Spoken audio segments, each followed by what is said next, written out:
Kita akan melanjutkan video kemarin ya tentang 3 otak ciptaan Tuhan. Dan kali ini kita akan berkisah tentang Nabi Sulaiman saat beliau berbincang dengan burung hudhud dan mendengar perkataan Ratu Semut kepada rakyatnya. Kita awali dari sebuah pertanyaan. Jika Nabi Sulaiman hanya sebatas diajari bahasa burung, dalam redaksi ayatnya seperti itu ya, mantikut toir atau mantik at-toir. Secara terjemahan itu bahasa burung. Tapi kenapa Nabi Sulaiman juga bisa bahasa semut, bisa bahasa katak, bisa bahasa makhluk-makhluk hidup, bahkan beliau bisa berkendara dengan angin, dan dengan secara otomatis beliau juga bisa berbincang dengan angin, tanda kutip ya. Dan ayahnya, yaitu Nabi Daud, itu bisa berbincang dengan gunung. Apakah mereka punya ruh? Apakah mereka punya sesuatu yang bisa diajak berdialog? Atau benar kata para orientalis bahwa para nabi adalah para pengidap halusinasi, para pengidap delusi yang parah? Kita coba bongkar satu persatu. Apa makna mantik at-toir? Apakah benar secara terjemahan itu bahasa burung? Kalau secara bahasa kamus di surat An-Naml ayat 16 ya, ketika Nabi Sulaiman itu berkata kepada umat manusia bahwa beliau diajari mantik at-toir. Mantik itu dari kata na-o. Secara sederhana, natik atau mantik itu adalah bahasa. Bahasa itu adalah kumpulan huruf, kumpulan kata, kumpulan simbol-simbol. Sedangkan toir itu dari kata toro, yatiru, sesuatu yang berterbangan, sesuatu yang melayang-layang. Memang sering diartikan sebagai burung, tapi secara bahasa ini melayang, berterbangan kemana-mana. Kalau bahasa saya, mantik at-toir ini adalah otak udara atau berisi data, memori yang berterbangan kemana-mana selama itu berada di muka bumi atau bahkan di dalam bumi. Kita tahu di dalam air, di dalam lautan itu juga ada udara. Walaupun dalam kedalaman 200 meter, cahaya tidak bisa menembus ke kedalaman yang lebih daripada itu. Tapi udara itu di atas permukaan bumi atau bahkan di dalam laut, di dasar bumi itu ada. Apa maksudnya? Dalam ayat lanjutannya Nabi Sulaiman itu berkata, wa utina min kulli syai'in.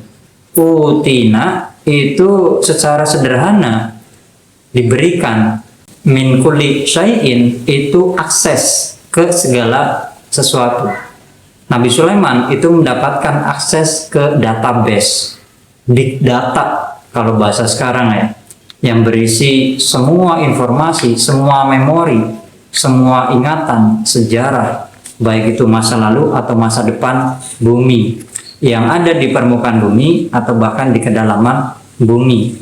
Ini mengapa Nabi Sulaiman dalam satu kisah yang banyak ulama mengatakan ini kisah doif, ketika Nabi Sulaiman menantang tanda kutip Allah ingin memberikan makan pada seluruh makhluk yang ada di muka bumi, dan diawali dengan makhluk Allah yang berada di kedalaman laut. Ketika semua makanan sudah disiapkan, singkat cerita hanya oleh satu makhluk itu, makanan yang disiapkan oleh Nabi Sulaiman dari berbagai bala tentaranya, semua pasukan Nabi Sulaiman ternyata langsung habis hanya oleh satu makhluk. Bagaimana Nabi Sulaiman bisa melakukan itu semua kalau beliau tidak punya akses ke big data tanda kutip, kemudian bisa menyuruh, memberikan instruksi pada seluruh makhluk hidup yang ada di muka bumi atau bahkan yang ada di kedalaman bumi. Surat An-Naml ayat 16 ini mantik at-toir dan kemudian lanjutannya wa utina min kulli syai'in. Dalam pemaknaan saya pribadi, ini adalah otak udara, database seperti halnya internet yang bisa disambungkan dengan data offline atau hard disk komputer kita. Bahasa sederhananya, ini seperti halnya ketika hard disk itu disambungkan, terhubung dengan wilayah internet. wilayah data yang lebih banyak, yang lebih besar. Secara sederhana, Nabi Sulaiman ketika dia berbincang dengan seseorang atau bahkan makhluk apapun itu, atau bahkan angin, batu, gunung, dan sebagainya, Nabi Sulaiman itu melihat bahasa algoritma tanda kutip yang berada di sekitar itu, dan beliau bisa mendengar atau bahkan melihat gambar atau proyeksi tersebut, sehingga beliau mengerti apa yang dikatakan atau yang dimaksud oleh lawan bicaranya. Itu seperti ketika kita searching ya di Google misalnya, kita klik satu kata yang ada warna birunya itu biasanya, kita klik kemudian langsung membuka data yang lain yang lebih banyak. Secara sederhana penggambarannya seperti itu. Dan dalam asumsi saya, dalam riset abal-abal yang saya lakukan, inilah otak udara tanda kutip, semesta ruh atau data yang sangat besar yang tersembunyi di dalam udara, di permukaan bumi atau di dalam bumi, yang tersambung dengan otak offline, otak manusia, para nabi. Kalau begitu, apa perbedaan antara nabi dan rasul? Kalau dari guru-guru kita kan, nabi adalah seorang yang mendapatkan wahyu, tapi untuk dirinya sendiri. Sedangkan kalau rasul mendapatkan wahyu untuk disampaikan. Nabi secara bahasa itu adalah pembawa kabar. Rasul bukan hanya membawa kabar, tapi membawa perintah, membawa tugas, membawa misi.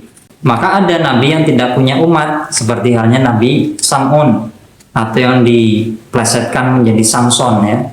Ada nabi-nabi yang umatnya sedikit, dan ada nabi yang umatnya sangat banyak atau terbanyak, yaitu Nabi Muhammad. Perbedaan antara nabi adalah pembawa kabar langit. Rasulullah juga pembawa risalah, pembawa tugas, perintah dari langit. Secara bahasa, kita semua manusia bisa menjadi nabi dan rasul, tapi bukan nabi Allah dan rasul Allah. Jangan dipotong ya. Nanti cuma hanya sampai menjadi nabi dan rasul doang nih. Kita pembawa kabar, ya kabar dari siapa? Dari WhatsApp, dari Facebook, kita kan bisa. Tapi dalam konteks pembawa kabar langit, Nabi Allah dan Rasulullah itu sudah selesai di Nabi Muhammad sebagai penutup para nabi dan rasul. Jadi udah nggak ada lowongan lagi ya, nggak bisa daftar, bray.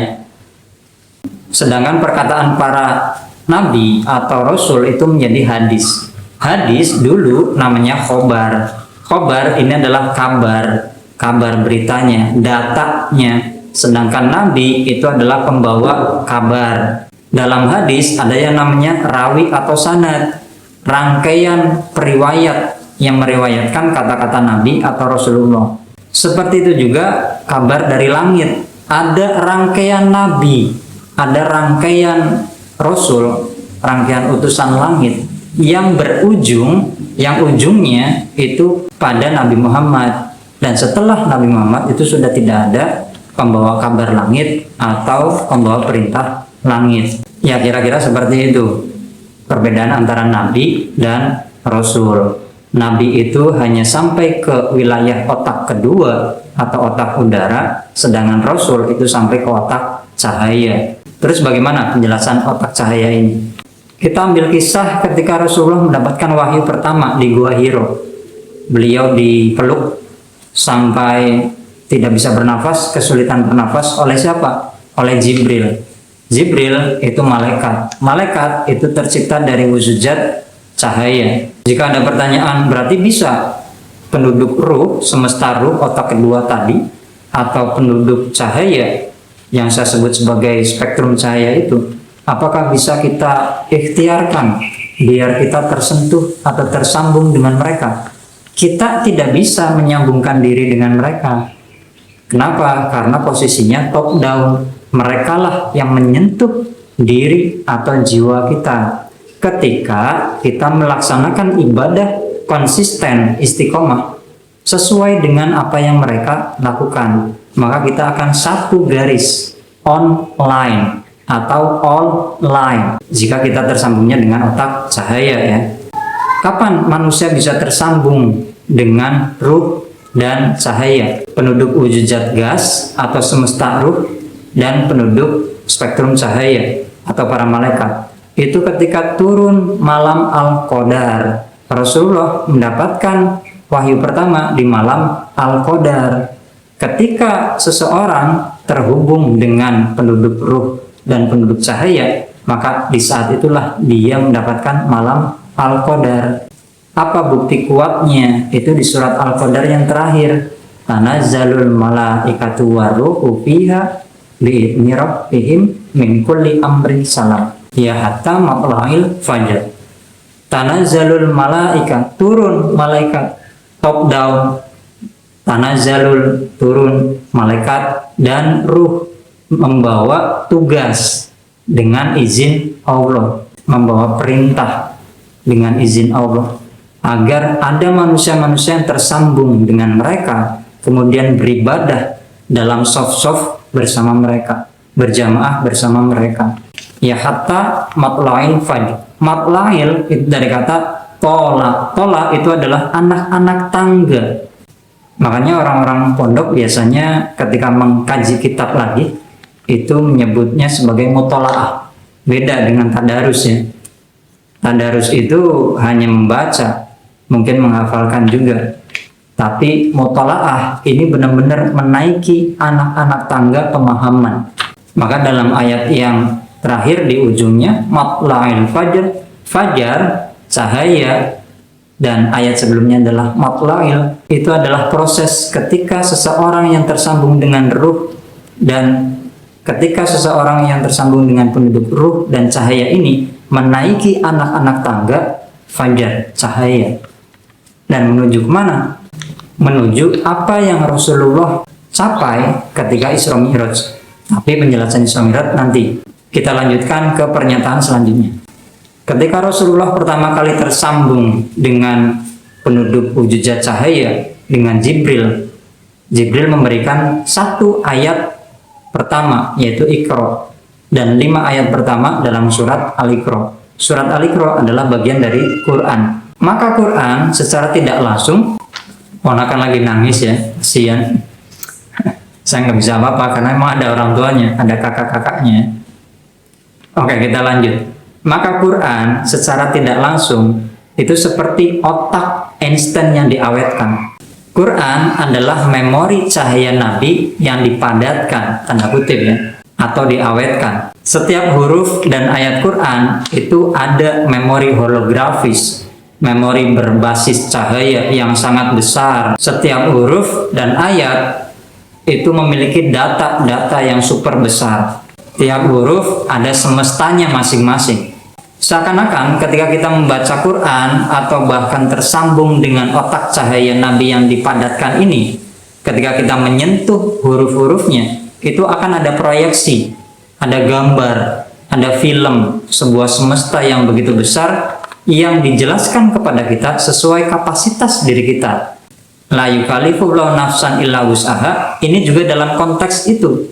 Kita hanya diberikan pemahaman tentang Quran hanya sebatas kapasitas diri kita. Lalu bagaimana kita bisa mencapai itu? Kata Quran, la yamassuhu illal mutahharun.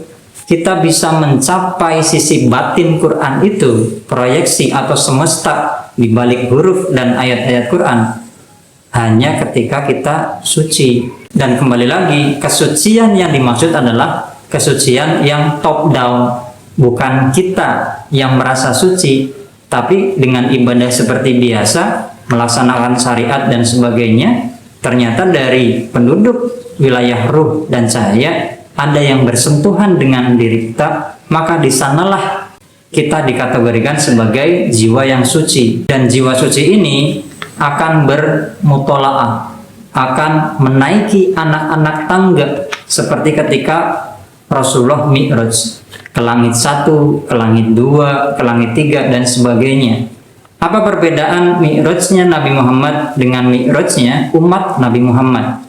Mi'rajnya Nabi Muhammad itu untuk mendapatkan syariat, mendapatkan perintah, untuk bersaksi, bersahadat dengan syahadat yang pertama, asyhadu alla ilaha illallah, tidak ada Tuhan selain Allah. Beliau menyaksikan langsung di sana.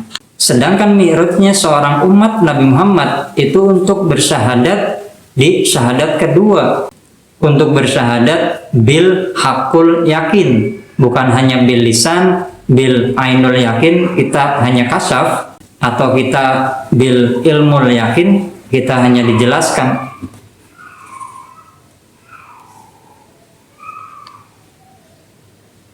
Kita hanya dijelaskan dari guru-guru kita tentang Isra Mi'raj itu. Tapi benar-benar dengan hakul yakin kita menyebut sodakta ya Rasulullah, bahwa apa yang engkau ceritakan itu betul, itu sungguh benar. Engkau telah melakukan perjalanan ke Sidratul Muntaha. Dan juga di sana kita bersyahadat asyhadu alla ilaha illallah dengan syahadat bil hakul yakin. Tidak ada sesuatu selain Allah. Dan inilah menjadi kesaksian kita setiap kita sholat. Tentang sholat saya sudah menjelaskan panjang lebar di video yang ini. Ya, inilah perbedaan antara Nabi dan Rasul, dan otak udara juga otak cahaya antara Nabi dan Rasul. Nabi Allah dan Rasul Allah. Tidak ada Nabi Allah dan Rasul Allah setelah Nabi Muhammad. Jadi sudah tidak ada peluang ya, sudah jelas ya. Mereka yang mengaku Nabi, mengaku Rasul silahkan, tapi Nabi aja gitu. Atau Nabi versi Facebook gitu. Nabi versi WhatsApp dengan share-sharean hoax itu ya. Mudah-mudahan dari penjelasan dua otak ini, otak udara dan otak cahaya, kita menjadi lebih paham dan lebih semangat untuk mempelajari Quran dan hadis.